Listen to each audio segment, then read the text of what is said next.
Assalamualaikum warahmatullahi wabarakatuh. Kembali lagi bersama dengan Ning Unix di Ruang Unix. Pada kesempatan kali ini gue itu lagi kepengen banget bikin video, tapi gue lagi nggak punya tema khusus. Nggak ada tema khusus yang mau gue bahas, tapi gue kepengen bikin video.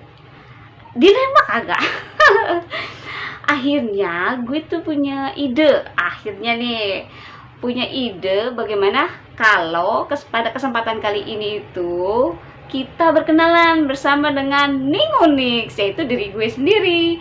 Nah, pada kesempatan video kali ini tuh nanti gue akan bercerita tentang perjalanan hidup gue.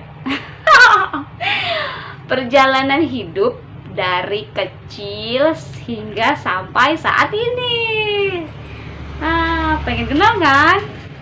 Pengen lah. Masa nggak pengen? Mumpung belum terkenal nih. Siapa tahu kan? Siapa tahu nanti gue bisa terkenal. Terus nanti lu jadi udah tahu biografi tentang diri gue. Nah nih, dimulai dari yang terkecil dulu, yaitu dari keluarga. Gue itu berasal dari keluarga yang sederhana, bisa disingkat SSSS. Keluarga sangat sederhana sekali. Wah, berapa tuh S-nya? Coba dihitung deh tuh, S ada berapa. Nah, tapi bersyukur alhamdulillah, walaupun terlahir dari keluarga sederhana, tapi kami tuh sekeluarga saling menyayangi, saling mengasihi, saling support, saling membantu satu dengan yang lain. Terus selain itu juga gue itu anak pertama. Nah, tahu dong rasanya anak pertama. Anak pertama itu anak yang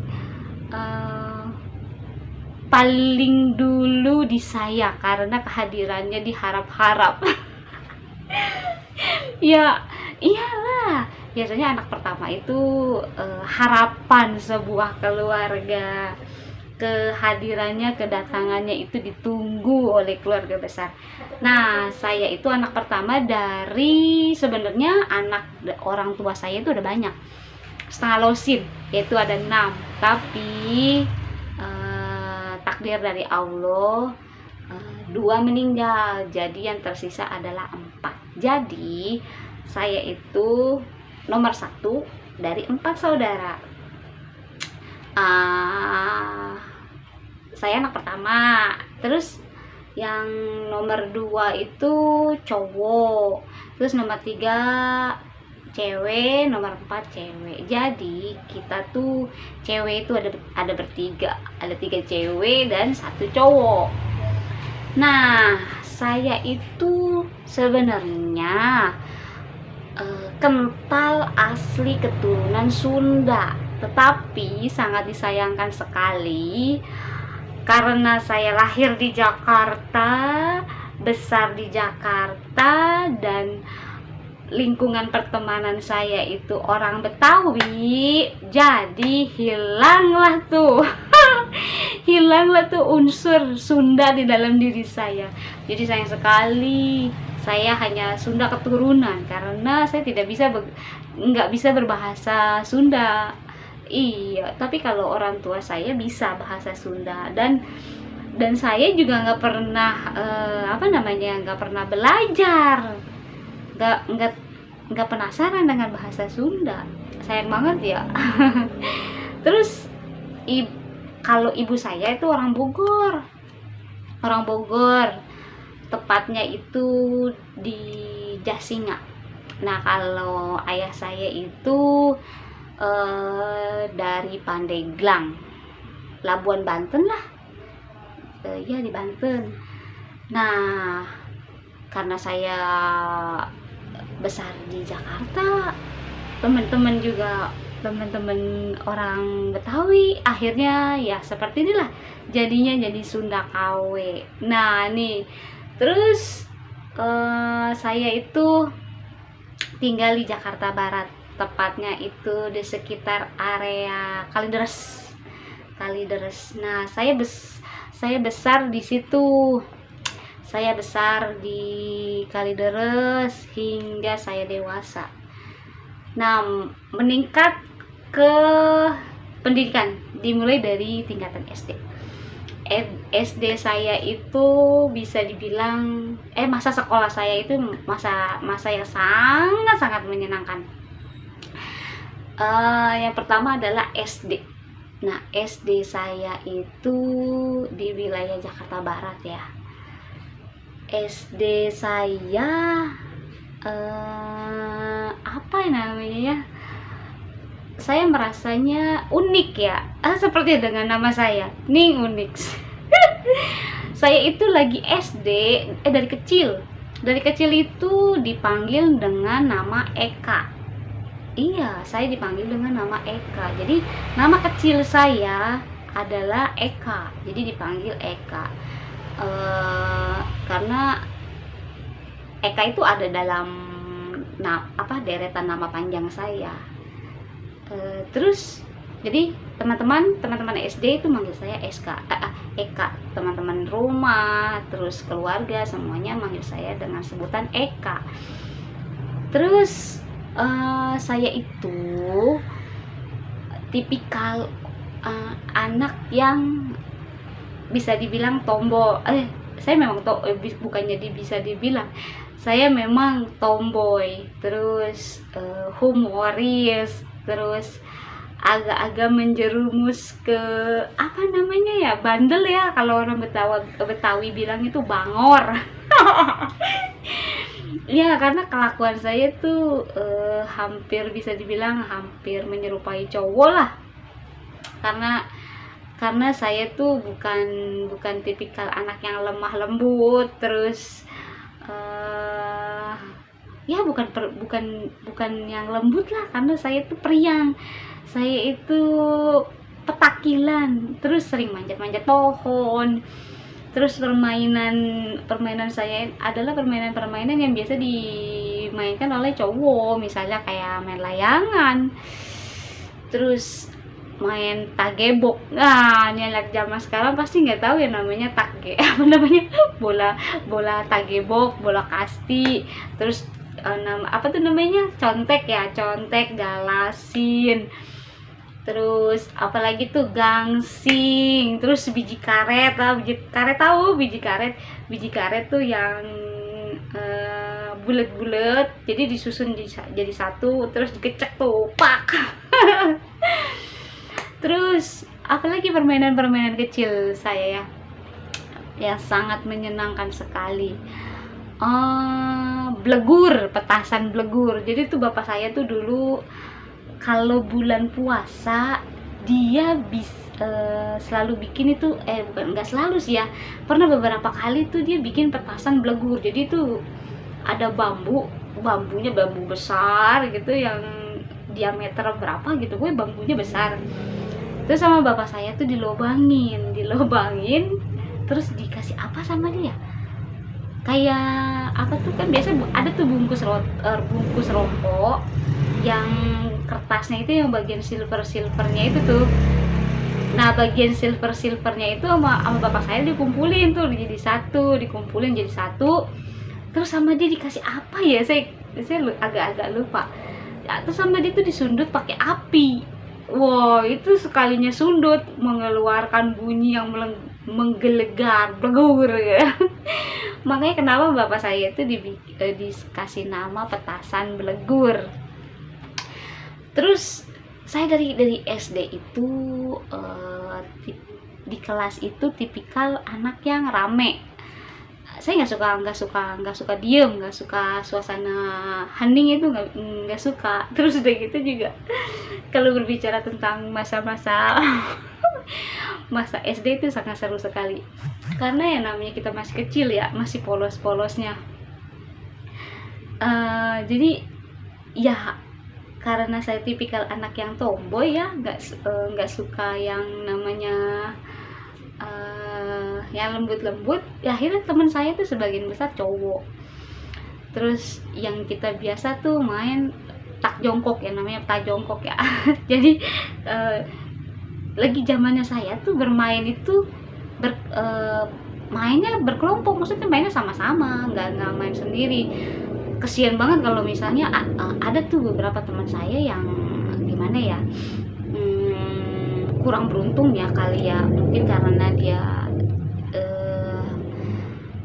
nggak memiliki rasa percaya diri yang tinggi, akhirnya dia dijauhin sama teman-teman. Kalau saya mah masa bodoh ya, saya mah cuek-cuek aja, jadi main-main aja, kumpul sama teman-teman. Saya suka suasana yang seru, suasana yang ceria, yang rame. Terus saya ini agak memalukan ini. Saya termasuk anak atau siswa yang sering dihukum. Saya termasuk siswa yang sering dihukum sama guru. Sangat memalukan, luar biasa.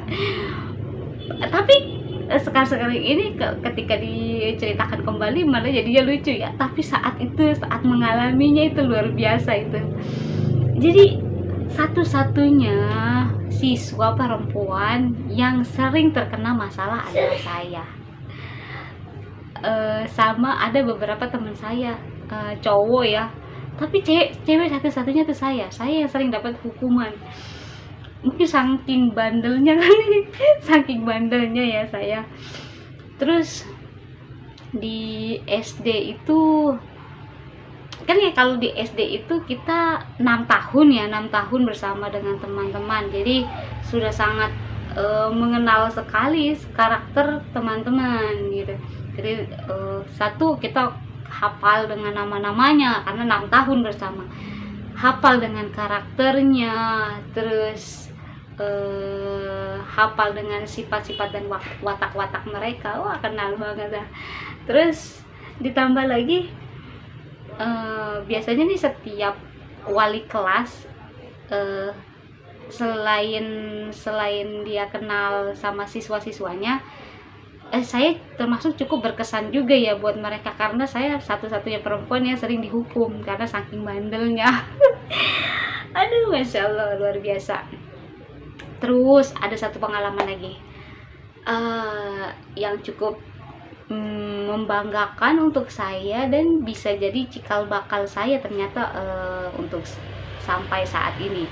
Saya waktu lagi SD kelas berapa ya, entah kelas 1 atau kelas 2 gitu ya, kan ada tuh masuk ekskul baru, yaitu ekskul bela diri saat itu. Nah, yang masuk saat itu adalah bela diri karate. Nah, saya tertarik tuh karena kan saya kan suka yang namanya kegiatan yang mengeluarkan energi lebih tuh. Nah, saya kan suka dengan kegiatan yang mengeluarkan energi lebih. Akhirnya saya tertarik untuk ikut ekskul bela diri itu. Tapi ternyata hasilnya sebagian besar itu yang tertarik adalah 90% itu cowok semuanya. Dan saya cewek satu-satunya yang ada di ekskul situ. Dan ternyata mungkin yang namanya pelatih ya, yang saya nyebutnya waktu itu senpai. Saat itu karena saya perempuan satu-satunya, jadinya saya itu mendapatkan perlakuan istimewa. Iya, padahal saya tidak menginginkan hal itu. Saya justru malah nggak nyaman, maksudnya maunya saya udah jangan dibeda-bedain, walaupun saya perempuan saya bisa kok seperti teman-teman yang lain gitu. Nah, saya berlatih bela diri bersama dengan teman-teman. Nah, terus saat itu ada kesempatan untuk maju ke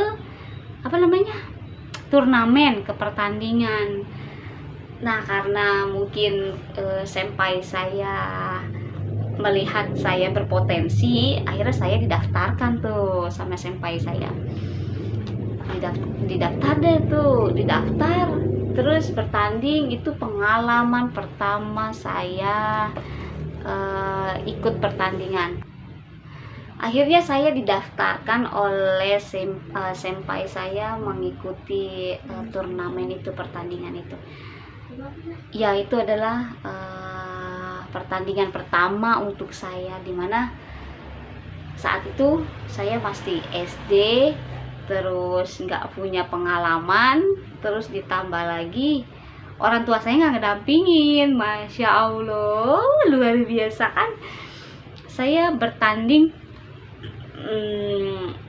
ya kita berangkat bersama dengan tim lah ya, bersama dengan teman-teman, bersama dengan senpai. Saya lupa ya senpai siapa ya namanya ya. Itu senpai siapapun, aku lupa namanya siapa. Saya mengucapkan rasa terima kasih yang luar biasa, karena itu adalah pengalaman pertama untuk saya, menjadi cikal bakal saya terjun ke bela diri selanjutnya. Ya, siapa namanya saya lupa tuh. Itu sangat luar biasa sekali tuh. Nah, ketika di dalam di GOR ya namanya, waktu pertama kali itu gue itu bertanding di GOR Kecamatan Cengkareng. GOR Kecamatan Cengkareng.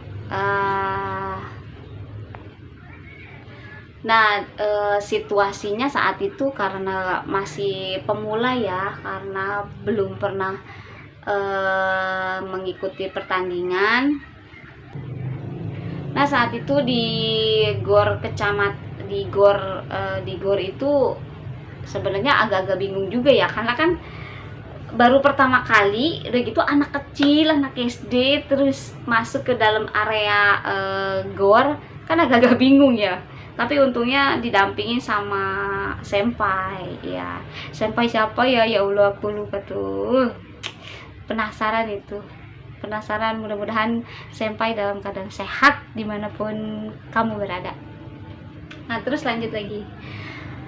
Dan ternyata beruntungnya saya, alhamdulillahnya aku menang juara 2. Ya Allah, luar biasa banget. Udah digratisin sama senpai karena dinilai bonus kali ya, bonus dari senpai. Jadi saya itu digratiskan, sedangkan yang lain tuh, teman-teman yang lain itu disuruh bayar buat ikut pertandingan itu. Terus akhirnya pulang dengan membawa piala. Alhamdulillah, suatu prestasi pertama yang saya peroleh di bidang ekskul. Nah, setelah dari situ latihan, namanya bocah kali ya, timbul rasa jenuh, maksudnya ngerasa kayaknya gitu-gitu doang gitu. Sombong banget. Akhirnya gue itu nggak nerusin, sayang banget ya, aduh sayang sekali. Akhirnya tuh karena merasa sudah bosan, akhirnya stop, beralih ke menari. Waduh, beralih tuh saya ke menari. Nah, kenapa waktu itu pindah ke nari? Karena teman-teman saya tuh yang cewek tuh pada ikut nari, terus saya cewek sendiri yang nggak ikut nari. Akhirnya aku ngerasa aneh ya, maksudnya teman-teman itu pada ikut ekskul nari gitu. Jadi kalau pas pulang sekolah mereka tuh rame-rame ke kelas untuk nari lah. Kalau pas lagi ekskul karate itu ya, yang lain pada pulang, saya sendiri nungguin senpainya. Jadi kayaknya ada rada jenuh juga di situ tuh. Nah, itu adalah cikal bakal pertama saya, dimana saya mendapatkan prestasi di bidang bela diri. Nah, SD saya tuh cukup menyenangkan. Buat saya tuh SD saya tuh sangat luar biasa menyenangkan. Nah, kita lanjut ke tingkat SMP. Nah, SMP saya alhamdulillah dapat negeri, walaupun dengan dengan bercucuran keringat mengerjakan soal-soal ujian nasional. Terima kasih sekali untuk guru-guru SD ku yang luar biasa. Akhirnya saya lanjut ke jenjang pendidikan tingkat SMP ya. Tapi sekolahnya nggak jauh. Sekolahnya SD saya sama SMP itu berdekatan, bersebelahan, cuman pindah doang. Akhirnya saya lolos dah tuh sama beberapa teman-teman. Nggak semuanya bisa lolos masuk ke sekolah SMP yang waktu itu saya keterima. Jadi sebagian besar yang di tempat saya waktu itu nggak keterima, dia mencari alternatif SMP lain di tempat yang lain. Nah di SMP saya itu masih sekitaran Jakarta Barat, masih sekitaran nggak jauh dari tempat tinggal saya, dan saya pun sekolah SD, sekolah SMP itu berjalan kaki karena nggak terlalu jauh. Terus di SMP saya itu saya mungkin ini kali ya, maksudnya rada-rada bingung juga karena pas di SMP kan saya kaget, bukannya kaget ya, maksudnya ternyata lebih banyak ya, maksudnya ruangannya lebih banyak, terus teman-temannya lebih banyak. Kan kalau dulu kan kita cuma satu kelas. Pas di SMP ternyata kelas 1 aja terbagi menjadi 6 kelas apa ya kalau nggak salah ya. Jadi saya tuh kelas 1 apa, terbagi ada beberapa kelas. Nah di situ kan itu namanya tempat baru ya, tempat baru untuk saya, lingkungan baru, terus pertemanan baru, terus mulai mencari teman lagi kan, memulai lagi tuh banyak wajah-wajah baru yang nggak saya kenal gitu. Terus mulai belum menunjukkan jati diri saya. Saya tuh masih jaim SMP itu saya masih jaim, masih pengenalan dulu dengan teman-teman, mana yang teman-teman bisa membuat saya nyaman, mana yang asik, mana yang gak asik ya. SMP pengenalan. Terus untuk ekskul, untuk ekskul saya itu termasuk anak yang senang berkegiatan. Jadi setiap ada kegiatan, ada ekskul, pasti selalu saya ikuti. Saya bukan tipikal siswa yang pasif, saya siswa yang aktif. Nah saya memilih saat itu, sayangnya nggak ada bela diri, jadi adanya waktu itu apa ya, bola, paskibra, terus PMR, pramuka, ya seperti itulah. Akhirnya setelah saya lihat-lihat mana nih ekskul yang cukup menantang nih, maksudnya ada kegiatan-kegiatan yang menantang, akhirnya saya pilih PMR. Nah di PMR saya mulai mengenal yang namanya apa tuh, uji mental tengah malam. Nah di situ pengalaman pertama buat saya ikut ke dalam kegiatan apa namanya ya, kegiatan malam ya, kegiatan malam. Karena kan biasanya di PMR itu ada malam renungan atau apa gitu, terus nanti ada pengujian mental. Nah di situ tuh. Nah SMP kalau menurut saya sih tidak terlalu biasa-biasa aja, maksudnya SD lumayan seru, lumayan asik. Tapi SMP saya, karena saya masih belum menemukan teman-teman yang nyaman, teman-teman yang asik, jadi saya ngejalanin kegiatan sekolah saya ya biasa-biasa aja. Nah beralih kita ke SMA, di SMA sekolah menengah atas. Nah di SMA ini saya merasa luar biasa. Luar biasanya kenapa? memasuki ke sekolah SMA, saya juga alhamdulillah cukup beruntung juga mendapatkan sekolah negeri, karena persaingan untuk masuk ke dalam sekolah SMA yang saya tuju cukup ini juga, cukup bersaingnya itu menggunakan nilai. Dan alhamdulillahnya saya jodoh masuk ke dalam sekolah itu. Nah, dari sekolah itu yang menjadi cikal bakal saya, runtutan hidup saya tuh berawal dari SMA. Kenapa kok bisa? Ya, di SMA satu saya karena rasanya sih sama seperti saya waktu yang di SMP ya, ketika masuk dalam suasana sekolah baru ini juga sih, maksudnya merasa shock juga ya, maksudnya kaget, waduh harus mencari teman baru lagi nih, memulai beradaptasi lagi nih dengan lingkungan.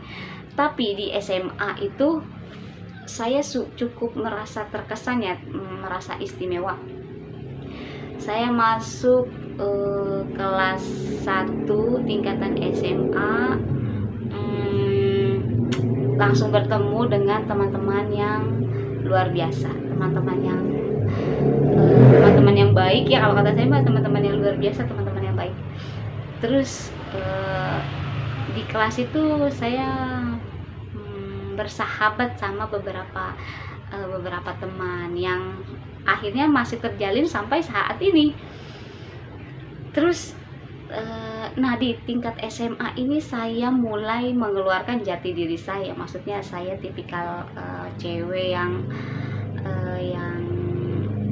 aktif, cewek yang sporty, cewek yang periang gitu.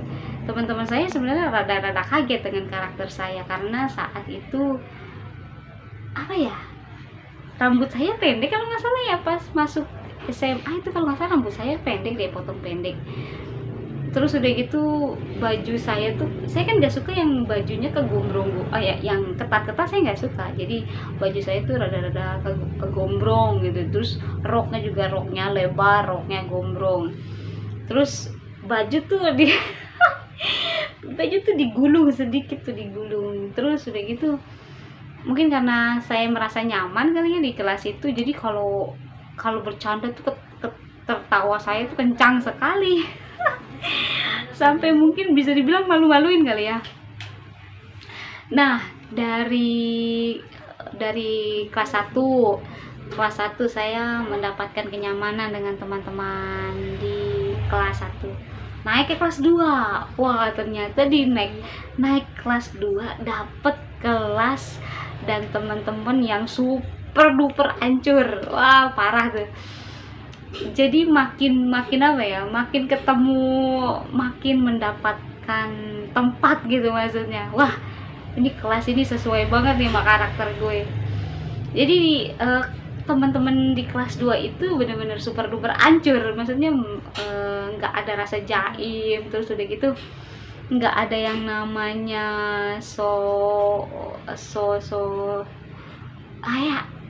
nggak saling sikut-sikut lah, pokoknya kita tuh berteman erat gitu, maksudnya berteman dengan sangat nyaman lah. Nah, tapi ketika saya naik kelas 2, saya kan saya beradaptasi sama kelas saya. Nah, di kelas saya ini saya menemukan lagi nih kelompok teman saya yang baru. Akhirnya saya solid di teman yang kelas 2. Nah, di kelas 2 saya menemukan teman-teman yang cukup membuat saya nyaman. Akhirnya kita solid tuh. Ditambah lagi teman-teman cowok-cowoknya tuh ancur-ancur semua, dan saya ngerasa asik gitu dengan teman-teman di kelas 2. Nah, terus saya lupa. Dari kelas 1 pas masuk ke tingkat SMA kan kita disuguhin beberapa ekskul. Nah, di tingkatan SMA ini ada bela dirinya. sebenarnya bela dirinya ada 3 ya, ada 2 apa 3 gitu ya. Terus biasanya kan kalau pas tahun ajaran baru itu kan ada demo ekskul ya, ada atraksi-atraksi gitu, demo ekskul. Ada basket, ada marawis, terus ada paskibra, ada pencaksilat, ada taekwondo, ada basket, ada ada apa tuh namanya tuh, pecinta alam. Nah, saat itu saya tertarik, terkesan sama demo ekskul pencaksilat. Wah, keren banget, kata saya. Wah, keren banget ini. Kenapa? Karena di demo yang dia peragaan itu ada pemecahan apa namanya, pemecahan genteng, terus ada pemecahan batu kali di perut, terus pemecahan apa namanya tuh, tebu, pematahan tebu, pematahan apa namanya, besi behel. Wah, saya merasa tertantang gitu. Wah, keren juga nih, boleh juga nih. Akhirnya saya di kelas 1 itu memilih ekskul pencaksilat. Nah, silatnya itu silat yang saya sangat cintai sampai saat ini, yaitu pencaksilat. Saya sebut boleh ya? nih bajunya nih, namanya itu SMI, Satria Muda Indonesia. Wah, ini kebanggaan saya nih. Nah, dari ekskul ini saya berkembang dan bertahan hingga saat ini. Luar biasa. Mungkin selain dari saya pecinta olahraga sporty, saya juga jatuh cinta sama kekeluargaannya. Jadi di pencaksilat ini, di perguruan yang saat ini masih saya bernaung, di situ saya mendapatkan kenyamanan. Terus gimana sih, antara senior sama junior itu kita sistemnya kekeluargaan, jadi kita nyambung. Jadi karena kita dianggap keluarga, jadi kan kita nyaman. Jadi tuh saat itu tuh saya sedang aktif-aktifnya tuh ikut pencaksilat. Jadi kan di perguruan saya itu jadi punya cabang, punya unit kalau kita bilangnya unit. Jadi punya unit di beberapa sekolah tuh di sekitar Jakarta Barat. Ada berapa ya, mungkin ada sekitar 8 sampai 10, saya lupa deh. Ada 10 unit lah, kita hitung 10 unit. Nah, setiap hari itu selalu ada kegiatan ekskulnya. Jadi misalnya di SMA A saya ikut, hari Senin di SMA A, hari Selasa di SMA B, hari Rabu di SMA, dan sampai 1 minggu full. Dan minggu itu biasanya latihan wajib ya, latihan gabungan di GOR Kecamatan Kalideres. Itu adalah latihan gabungan semua unit-unit jadi satu. Nah, kan semakin rame, terus ditambah lagi saya kan orangnya energik, sporty, jadi masuk tuh sama kegiatan yang di situ tuh. Terus ditambah lagi mungkin karena saya dinilai ada bakat, dulu kan pernah ikut karate, terus pernah mengalami yang namanya ikut turnamen, ikut pertandingan. Nah, akhirnya semakin hari semakin dilirik tuh sama bukan dewan guru ya, maksudnya pembina pencaksilat. Saya dideketin sama dia, dikasih semangat, dikasih dukungan. Akhirnya semakin semangat saya. Terus semakin hari kan kita ikut yang namanya ikut kenaikan sabuk ya, terus semakin hari kan sabuk saya semakin meningkat. Akhirnya saya tergabung ke dalam jajaran korps bersama dengan asisten pelatih dan pelatih gitu ya.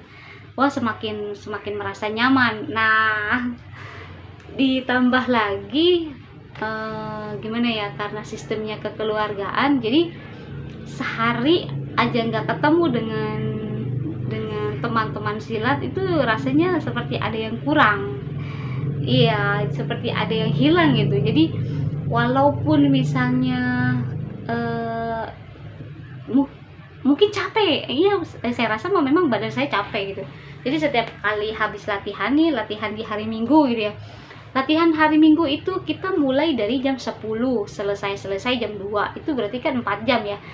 4 jam itu kita berkegiatan tuh, bergerak fisiknya. Pasti kan lelah ya, apalagi saya kan lebih senang di kategori bertanding ya, tarung gitu, bertarung. Jadi terkadang kita latihan nih, selesai latihan jam 2, terus masih ada unit lain yang latihannya itu di hari Minggu. Jadi selesai dari GOR, saya tuh lanjut ke unit selanjutnya, latihan lagi di situ dari jam berapa tuh ya, dari jam 4 ya, dari jam 4 sampai jam setengah 6 tuh selesai. Pulang sampai rumah tuh maghrib istirahat dah tuh kan, badan udah capek tuh, istirahat. Setelah istirahat kan besokannya nih harus bangun tidur, harus sekolah. Itu rasanya beratnya luar biasa, karena badan itu capek gitu, badan itu pada pegel semuanya gitu. Mau ngangkat tangan pegel, ngangkat kaki pegel, semua badan pada sakit. Tapi bagaimana ya, yang namanya kita cinta sama kegiatan itu ya nggak berasa aja. Akhirnya walaupun orang tua saya tuh terkadang suka marah-marah, maksudnya marah-marah gini, makanya jangan latihan mulu tuh, badan pada sakit gitu. Cuman ya bagaimana, namanya saya menyukai kegiatan itu gitu ya. Akhirnya ya udah, supaya saya nggak dimarahin sama orang tua walaupun badan saya sakit gitu, walaupun pada pegel-pegel, udah saya diem tapi nggak ngeluh, nggak ngerintih di depan orang tua, supaya kegiatan saya itu nggak dilarang. Terus berjalan sampai hingga saat ini. Wah, alhamdulillah sekali, luar biasa. Terus di perguruan saya juga bertemu dengan orang-orang yang luar biasa, yang memberikan pengaruh positif untuk saya hingga saat ini. Nah, tadi kan kita sudah membahas tentang SMA sampai saya mengikuti kegiatan pencaksilat. Nah, sebenarnya tuh sebenarnya saya tuh hobi dengan musik. Saya sangat menyukai dengan musik. Saya suka musik. Selain itu juga saya suka kegiatan yang menantang seperti bela diri. Terus lanjut lagi kita ke cita-cita. Sebenarnya saya pernah dicengin loh, dicengin oleh seseorang yang mendengar cita-cita saya. Cita-cita saya tuh nggak tinggi cita-cita saya. Dari kecil tuh saya menginginkan menjadi seorang resepsionis. Resepsionis ya. Jadi saya tuh kalau melihat para resepsionis gitu ya, atau resepsionis sama pramugari. Kalau pramugari masih keren lah ya, maksudnya biasanya kan orang pramugari itu biasanya cantik-cantik gitu ya.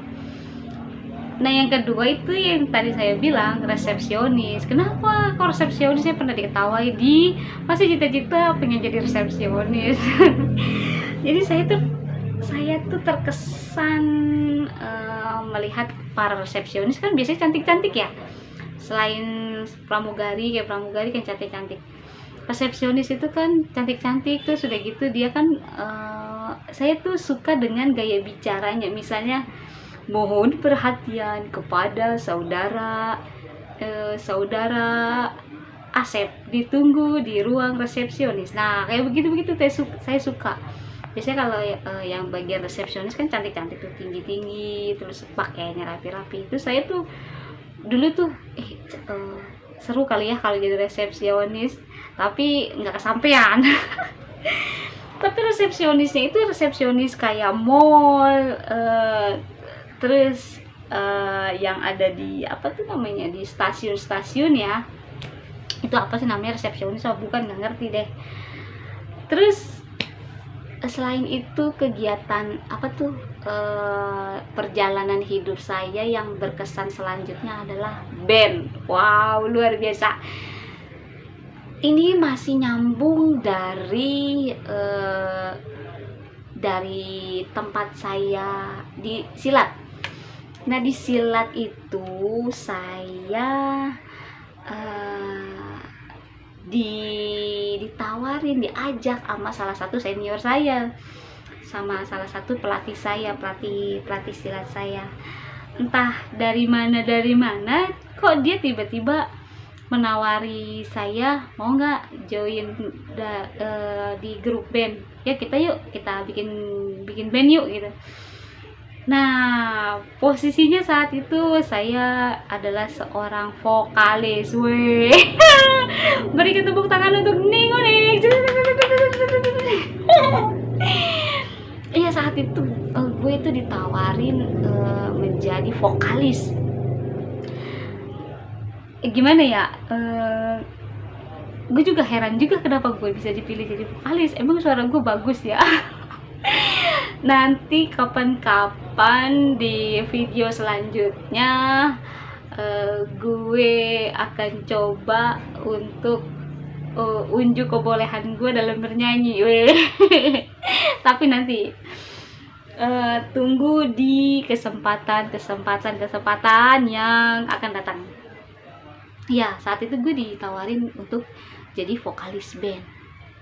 Gue kaget juga sih, luar biasa banget. Antara percaya dan tidak percaya, kenapa gue bisa dipilih menjadi seorang vokalis. Terus di band itu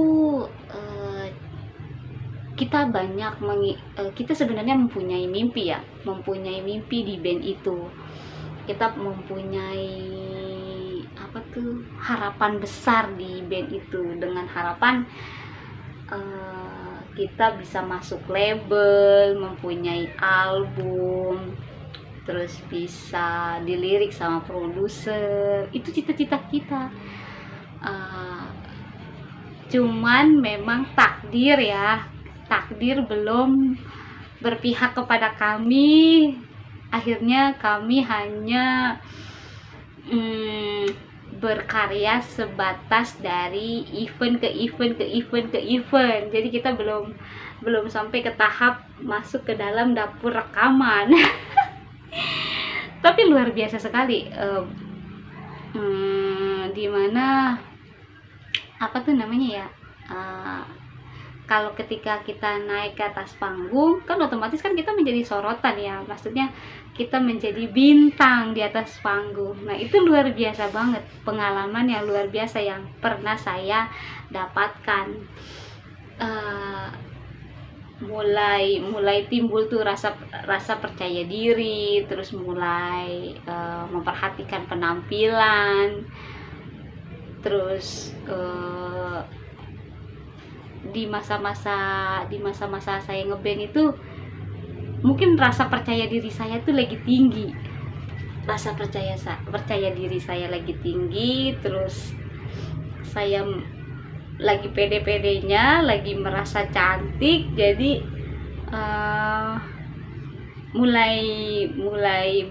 mulai dekat dengan beberapa lawan. Mulai dekat dengan beberapa pria. Waduh, sini unik, merasa so cantik ya. Ya, ada beberapa pria yang coba untuk mendekati. Mulai ada beberapa pria yang coba mendekati diriku. Ya, terus mulai tertarik dengan pria, karena jujur saya dari SD, SMP, SMA itu gimana ya, saya bukan tipikal cewek yang memperhatikan penampilan. Jadi saat saya SD, SMP, SMA itu saya cupu habis, sangat-sangat nggak ngerti penampilan, nggak fashionable, terus nggak ngerti yang namanya cara bermake up, apalagi make up. Wah, saya nggak pernah yang namanya make up. Nah, ketika saya di band mulai timbul rasa percaya diri saya. Mulai memperhatikan penampilan, terus kan yang namanya kita tuntutan di atas panggung, jadi kan harus berpenampilan yang rapi, yang modis, terus juga jangan sampai mukanya itu buluk.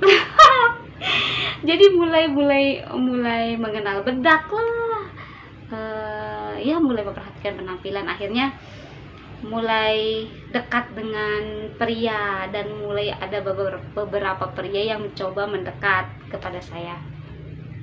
Nah, di band itu sangat luar biasa sekali, mengisi hari-hari saya setiap malam minggu ya. Setiap malam minggu adalah waktu yang saya tunggu untuk bermusik. Ya, saya sangat menyukai musik ya, karena saya sangat menyukai musik. Jadi kegiatan band ini membuat saya nyaman. Saya nyaman sekali menjalani kegiatan itu. Cuman ya balik lagi, kita belum ditakdirkan sama Allah diberikan kesempatan untuk menikmati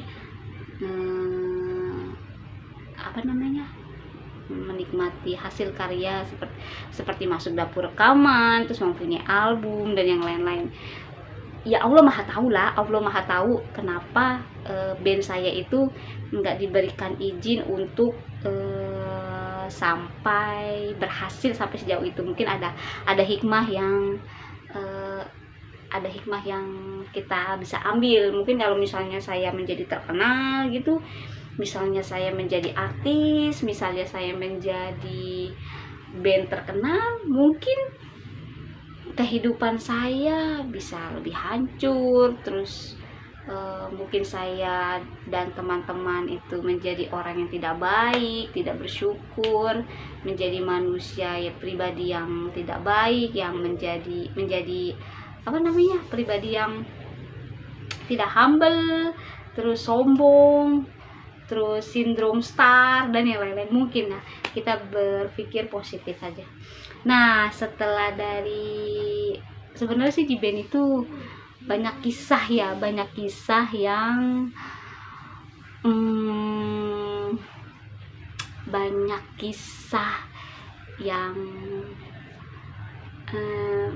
berkesan ya, yang berkesan dan masuk ke dalam hati dan memori dan ingatan saya. Cuman bagaimana ya, saya mau cerita tapi mau ngucapinnya itu berat.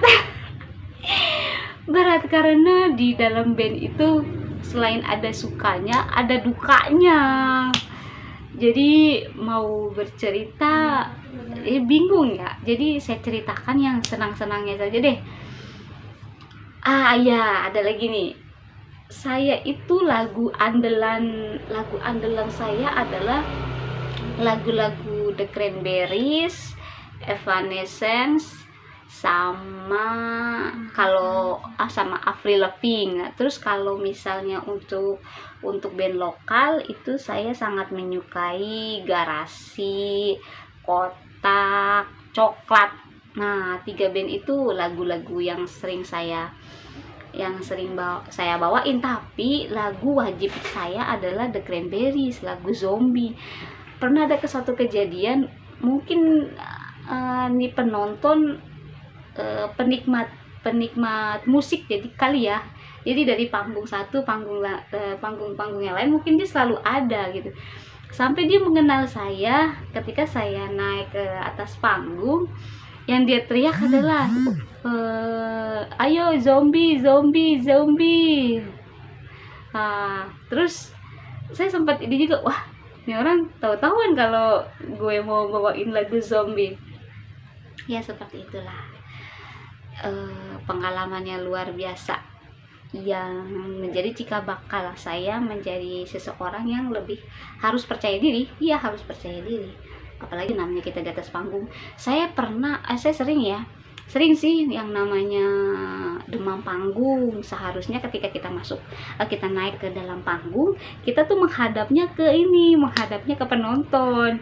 Cuman karena saya masih amatiran, masih pemula, jadi tuh terkadang bukannya menghadap ke penonton, saya malah ngebelakangin penonton. Terus saya tuh seperti sibuk berkomunikasi sama personil lain, padahal itu nggak penting ya. Padahal harusnya itu saya sebagai icon di band itu harusnya menghadap ke penonton terus berinteraksi. Cuman karena saya saat itu belum memiliki rasa percaya diri yang tinggi, jadinya seperti itu. Saya malah membelakangi penonton, malah saya tuh berkomunikasi sama teman-teman. Itu pengalaman yang luar biasa, yang nggak semua orang bisa mengalami dan mendapatkan pengalaman itu. Wah, itu saya sangat bersyukur sekali sama salah satu pelatih saya. Udah pelatih saya, terus dia juga ketua dari band itu. Wah, luar biasa sekali. Saya harus berterima kasih sama seseorang gitu. Terus lanjut ke pertemanan. Nah, kalau pertemanan saya itu masih saling terkait. Misalnya saya masih menjalin hubungan dengan teman-teman SMA saya hingga saat ini. Ketika ada agenda atau planning untuk bikin satu acara, biasanya saya penggerak yang buat ngumpulin anak-anak. Biasanya seperti itu. Jadi ketika mau ada acara nih, kita bikin acara reuni yuk. Nah, di situ tuh saya senang sekali yang namanya mengajak teman-teman. Terus misalnya ya bisa dibilang saya itu termasuk aktif lah di lingkungan pertemanan. Itu saya termasuk yang aktif. Terus itu di pertemanan SMA ya. Alhamdulillah kita masih menjalin hubungan dengan baik sesama alumni. Lanjut ke pertemanan selanjutnya. Pertemanan selanjutnya adalah di lingkungan silat, karena saya masih aktif hingga saat ini. Berarti udah berapa tahun tuh ya? Wah, sudah 20 tahunan kali ya saya tergabung di pencak silat ini. Luar biasa sekali. Jadi rasanya itu udah bukan antara pelatih senior dengan junior, tapi udah seperti kayak keluarga, seperti keluarga. Jadi di pertemanan area silat saya ya seperti itu. Saya di silat itu sebenarnya kompleks ya, maksudnya karena kita dipertemukan dalam satu organisasi yang beda karakter, beda latar belakang, beda pendidikan, terus beda suku, adat, budaya gitu. Jadi kalau kita mau ambil ilmunya di organisasi saya ini sangat luar biasa ya. Apalagi yang namanya karakter orang kan berbeda-beda ya. Ada yang lembut, ada yang suka ceplas-ceplos, ada yang suka marah-marah, ada yang pendiam, ada yang macam-macam deh. Jadi terus udah gitu ya, namanya kita berorganisasi kan banyak sekali batu sandungannya ya. Maksudnya namanya beda kepala, beda kepentingan, beda pemikiran. Jadi terkadang suka ada timbul gitu. Nah, tapi dari permasalahan yang ada itu justru membuat kita semakin pinter. Kita menjadi pinter di masyarakat. Di organisasi kita ini sudah dibekali ilmu untuk menyikapi dan menyelesaikan permasalahan. Nah, jadi ketika kita terjun ke dalam masyarakat, kita nggak kaget lagi ketemu dengan orang yang temperamen, kita nggak kaget lagi ketemu sama orang yang main selonung-selonung aja yang nggak sesuai dengan prosedur. Terus kita terbiasa memecahkan masalah yang rumit, terus kita terbiasa berpikir cepat, apalagi namanya kita disilat, terkadang kan kita disuruh. Ya, jadi ilmunya di silat itu, di organisasi silat itu sangat luar biasa sekali. Selain saya menyalurkan energi saya, bakat saya, terus saya juga di ekskul pencaksilat ini diajarin berorganisasi. Jadinya kita mengenal struktur-struktur organisasi, kita belajar namanya belajar kritis, belajar selektif, belajar mengikuti prosedur, belajar menyikapi masalah, memecahkan masalah. Wah, luar biasa sekali ilmunya. Ditambah lagi pembina silat saya yang terdahulu, almarhum Bapak itu adalah seorang pengacara. Pengacara kan ilmunya luar biasa sekali itu ya. Kita diajarin harus pandai berbicara, selain kita pandai bersilat tubuh, juga harus pandai bersilat lidah gitu. Jadi wah, luar biasa sekali ilmunya hingga sampai saat ini. Nah, kita ke sesi terakhir, yaitu tentang suatu hal yang luar biasa di dalam hidupku, adalah tentang hubungan asmara. Love you, love you, love you, love you. Nah, hubungan asmara diriku Ning Unix juga terjalin dan bertemu dengan seseorang yang luar biasa berpengaruh untuk hidupku hingga saat ini, di ekskul silat juga. Wah, luar biasa sekali. Luar biasa sekali ya. Itu juga menjadi salah satu alasan saya semangat untuk latihan silat, karena ada seseorang yang menarik hatiku. Jadi di silat itu ada seseorang yang nyatain duluan sih, bukan saya. Saya sih awalnya nggak ngeh ya, maksudnya saya awalnya itu hanya ya datang latihan. Tapi ternyata ada salah satu seseorang yang tak perlulah disebutkan namanya. Seseorang ini ternyata memperhatikan diriku. Seseorang ini ternyata menaruh hati terhadap diriku. Wah, ternyata. Lalu dia menyatakan perasaannya kepada saya. Sebenarnya saya kaget. Nah, kok dia suka ya sama diriku. Padahal dia ini termasuk pria yang diidam-idamkan juga ya di tempat kami itu. Dia termasuk pria yang banyak yang suka karena dia baik, terus salah satu pelatih favorit, terus dia itu ramah, dia itu sopan, pokoknya luar biasa. Dan aneh aja kok dia bisa tertarik sama saya, kok dia bisa suka sama saya, padahal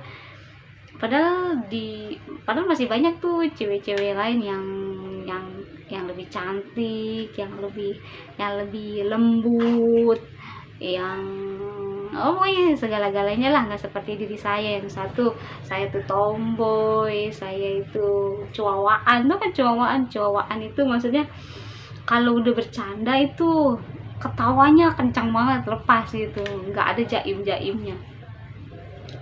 Pokoknya tuh saya tuh banyak buruknya deh. Saya juga terheran-heran kok nih orang bisa suka sama saya. Tapi ya sudah, namanya kita namanya hati ya, namanya juga hati gitu. Ya alhamdulillah ada yang suka. Terus kalau mengenai asmara cukup kompleks lah ya, karena sebelum banyak pergolakan kalau untuk hubungan asmara, tapi next time kita akan membicarakan. Oke, cukup sekian pembahasan tentang perkenalan dengan diriku, Sining Unix. Next time, jika ada requestan dari kalian ingin lebih kenal dengan diriku lebih dalam lagi, boleh silakan kirim komen. Oh ya, jangan lupa di like, subscribe, dan di share, dan juga di komen. Oke, terima kasih, sampai jumpa di lain kesempatan. Bye bye.